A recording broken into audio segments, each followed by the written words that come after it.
Avec nous, Jean-Charles Cachon, professeur de stratégie des organisations à la faculté de gestion de l'Université Laurentienne à Sudbury. Monsieur Cachon, bonsoir. Bonsoir. Quelle est votre analyse de ce qui s'est passé avec Stornoway pour qu'on se retrouve dans cette situation?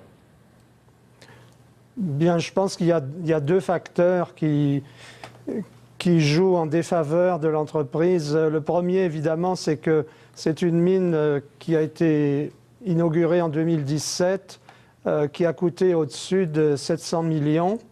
Donc l'entreprise est très endettée d'une part. D'autre part, étant donné que c'est une entreprise en démarrage, elle a accumulé des pertes au cours des 2 dernières années et elle vient de sortir au début de cette année avec des bénéfices d'exploitation.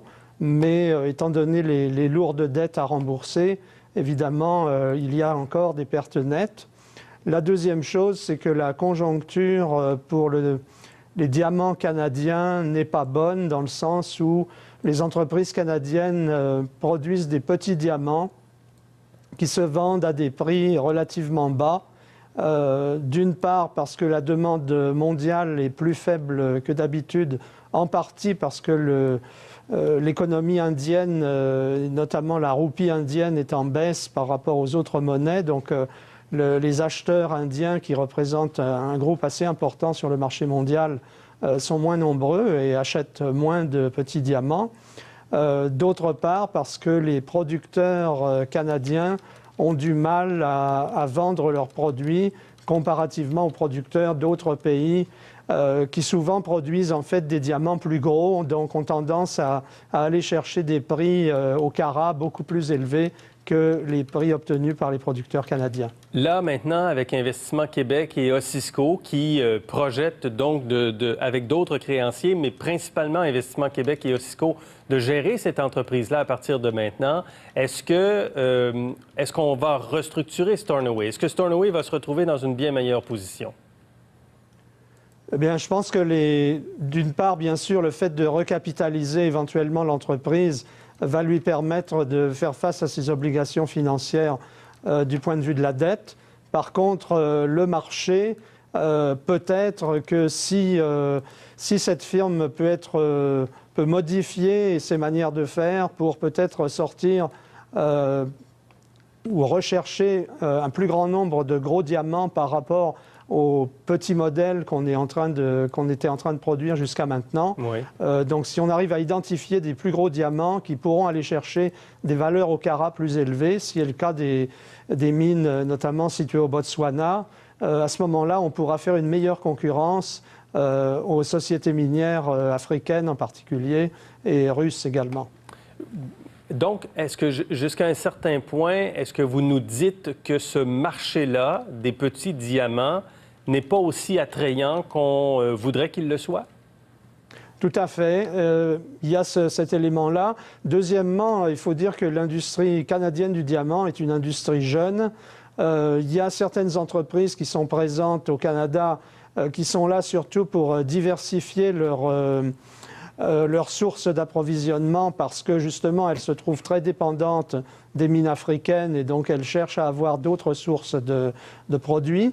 Par contre, les propriétaires canadiens eux-mêmes, évidemment, se retrouvent un peu isolés par rapport à des grandes firmes qui sont leurs concurrentes et n'ont pas toujours réussi à développer le marché autant qu'ils le voudraient, souvent à cause de leur petite taille. Est-ce que le gouvernement du Québec, est-ce qu'Investissement Québec pourront récupérer les quelques 440 millions de dollars d'argent public qui ont été investis dans Stornoway? Ça reste une grande question parce que pour l'instant, évidemment, la situation n'est pas brillante, mais les marchés des pierres précieuses sont des marchés qui sont relativement volatiles d'une part, mais d'autre part qui sont très fragmentés. Donc si on arrive à restructurer la production et si on arrive également à influer sur les méthodes de marketing de l'entreprise, à ce moment-là, il est possible que l'on puisse tirer l'épingle du jeu. Aujourd'hui, il faut regarder en tête... Allez-y. Pardon. Je pense qu'il faut garder en tête aussi le fait qu'on est dans un contexte de taux d'intérêt relativement bas. Évidemment, une entreprise comme celle-là ne peut pas profiter de taux très bas à cause de son niveau d'endettement et à cause de son niveau de risque très élevé. Mais la présence de ces investisseurs importants va peut-être permettre justement de réduire le niveau de risque de l'entreprise et à ce moment-là, lui permettre peut-être d'avoir des frais financiers moins élevés. Il est clair, cela dit, en regard de la déclaration de Stornoway aujourd'hui, elle a dit clairement que les petits actionnaires n'auraient pas grand-chose ou à peu près rien. Il n'y aura aucune valeur recouvrable ou résiduelle à l'égard des actions ordinaires ou des dépentures convertibles de Stornoway. Ça demeure extrêmement risqué pour des petits actionnaires, n'est-ce pas? Oui, en fait, le secteur minier en général, quand on parle d'entreprises relativement petites qui démarrent avec des projets de ce genre-là, c'est clair qu'il y a un facteur de risque beaucoup plus élevé que dans des domaines beaucoup plus traditionnels.